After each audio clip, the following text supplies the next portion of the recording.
About a year or 2 years back, I used to wonder, I have heard about railway platform, but now everybody is talking about this platform, that platform. But the reality is that in the shared economy, the whole play and converting crisis into opportunity is that how you establish partnership. So the partnership with your vendor, partnership with the startup. So we are basically, there is a very small team which is focused on keeping a vigil on the California and even India, the startup ecosystem. And so we have probably no shame in talking to any guy who has a good idea. So constantly looking out for basically partners. It could be startup, it could be big companies, it could be any solution provider. So this platform, the overview, probably I'll try to give you a glimpse in terms of how we're trying to achieve that. Okay.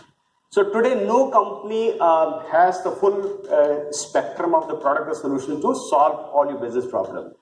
Even companies like IBM or Google, nobody has. So everybody needs partner, everybody needs to collaborate. Now Pepsi had a problem in their plant and they approached Tech Mahindra. So when somebody was giving a demonstration, they say, why Tech Mahindra? And manufacturing is not our forte. But they said we have a relationship, and if they approach us, we can always probably pick up some people who understand manufacturing very well, collaborate and give them the solution. That's what really matters to the customer. So those boundaries have gone, and the whole, it's an ecosystem play, partnership, collaboration, and even in HR, I would say, we need to look at our employers, partners, and see how we can enable them. So this what we call NAD. This is New Age Delivery.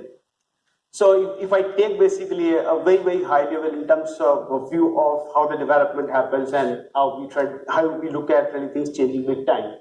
So typically there used to be, if I look back 10, 15 years, so you would have a developer, you have a tester, you have a configuration manager, you have a release manager. So everybody's probably specialized on basically certain vertical, if I can call it. Today, today the expectation is that customer, we say that we need full stack developer. So the whole paradigm has changed, and it is not about basically classical waterfall where you baseline, you finish your requirement, then move to design, then move to construction, then move to testing, etc. Today, in this agile world, basically most of the development happens in a way where you break up requirements into business stories and say, okay, you pick up this requirement, design code, done, 2 weeks release done, next release you pick up a few more stories. So that paradigm shift has happened, and let's basically look at. So I'll just probably talk about this 5-6 boxes there. So the central circle is about microservices, and let me try to explain that. So even in the IT solution development, what is being anticipated is that you don't have to write the whole code for any application to build.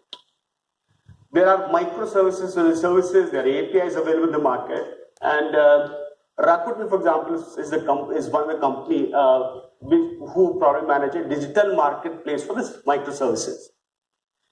So, for example, if you want to build a facial recognition, for example, so Microsoft offers an API. So as of now, I think they're free, but few years down the line, I think you can probably, just like you shop for the goods, you can shop for the microservices. So okay, I need the facial recognition API. If you charge me per person per year $10, fine, I'll pay that and use the service. So this is what we are saying. We're trying to build a library or a repository of such microservices, which when the time comes and the customer also says that, yeah, I'm also not interested in building the whole code. If you have some reusable services, I'll pay for that, and let's go with that. So this is a little futuristic, and the point is that how we have made an attempt or experimented to build a platform which can, take care of the future need of hybridization of jobs and the collaboration, the ecosystem of platform, whatever you call it. So CAA, which is capability as service. So this is where we basically have the ecosystem of all the partners. So if there are startup companies who are helping us to build system, if there are resourcing partners who are providing people to us, all of them are there. and their capabilities there. That this startup is good at this solution, this technology. Similarly, resource partners, they operate in India, they're good at this kind of skill sets. So rapid prototyping, this is DTAS, which is design thinking as service. So which means that any story you build, unless you kind of make a prototype, don't go ahead because it may not really work. The first one, DICD, which is, I guess, Digital Inside Cloud Native or something. So this is where basically you build the whole code, check in, and in the morning when you come, all the testing and everything has been done. The report says, okay, these were the kind of errors. So in cloud, so not in our own servers, in cloud, we have used the Azure, have the space, have the environment for different technology. People can just check in the code there, and next day you get the results. Right skilling is very interesting. So this is where, like today, you have various sites, portal.com, Crebo.com, and I'm just forgetting the name. So you rate basically your reviews, how you stay, etc. Same thing may happen to the companies and individuals. So in this platform, you can go and choose the person saying, yeah, I work with the guy. In terms of technology, I would say 4 out of 5. These are good things, so you can talk about comments, rate them.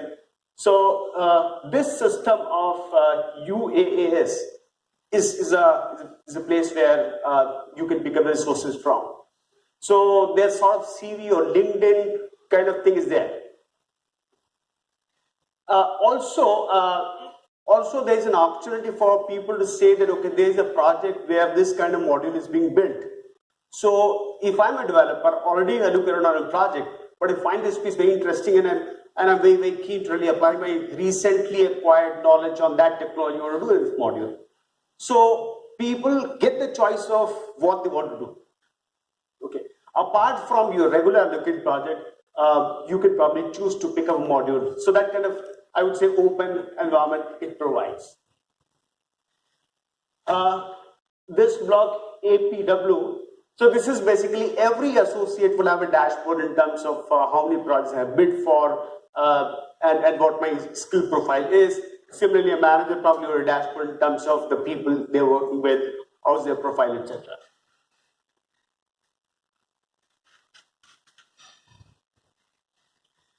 So here basically, so this is I think a concrete example of utilization of workforce. So where you have an open view of internally available resources, externally available resources, people's rating about them, etc. So I think so that's why we try to build.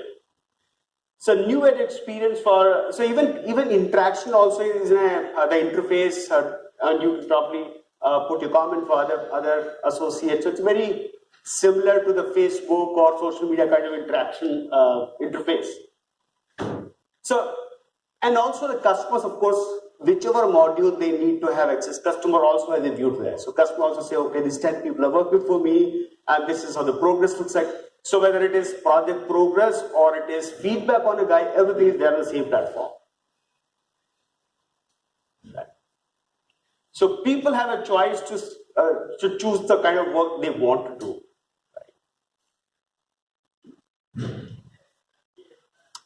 The other very interesting thing is that the way skilling we need to look at it is it looks very, very differently. So now, the model of really having a few weeks or few months training on particular technology is gone. First of all, most of our lecture theaters are collecting tests. They are logged, they're not used. So first thing is that it's online, you can do probably whether you like to do that. But apart from that, what it does is that it is, say that in my current project, I know Java and large, I know basically, Angular Java, for example. But I have a small gap in one of the probably a small technology component in the suite of skills that's required for the project. I can plan and track my training on that incremental knowledge. So what you call just-in-time. So just-in-time training is another example of how it really happens in a very dynamic environment.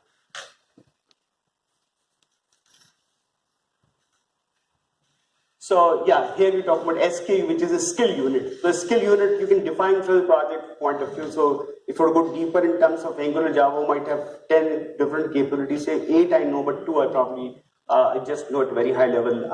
I need to go deeper to really make a contribution to the project. So that level of skill unit you can define, plan training, deliver training. So AI is inbuilt. So basically, the platform makes use of all the data in terms of what a person has been doing, how long, which project, which technology, how was the feedback. So you have a huge intelligence about each person. So when you make a choice, so first of all, when my peers are watching, so LinkedIn, of course, all of us are very careful about our profile. So this puts a kind of peer pressure, transparency where even if your boss says or doesn't say, you know that, okay, I'm visible, I'm transparently visible to everybody, I should not look bad. So you care about how you're being rated, how is your performance, how your whole track record looks to the rest of the world on this platform. So that's how I think basically this platform really works.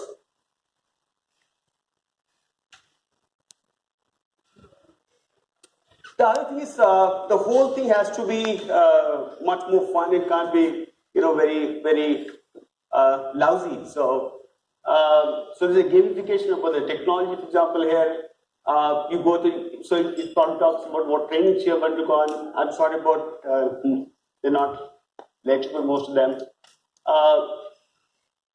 So feedback on a project and ranking and everything probably you can see in a very user friendly dashboard.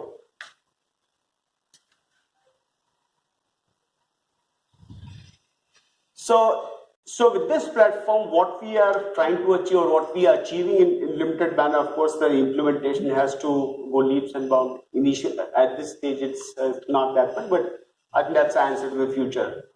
So people can own their learning. They can plan their career in terms of the opportunity, the project they choose to work on, and yeah, so the whole kind of, I would say, a resource holding mindset, saying that I'm not going to release you in the same project you work for 3 years, 4 years.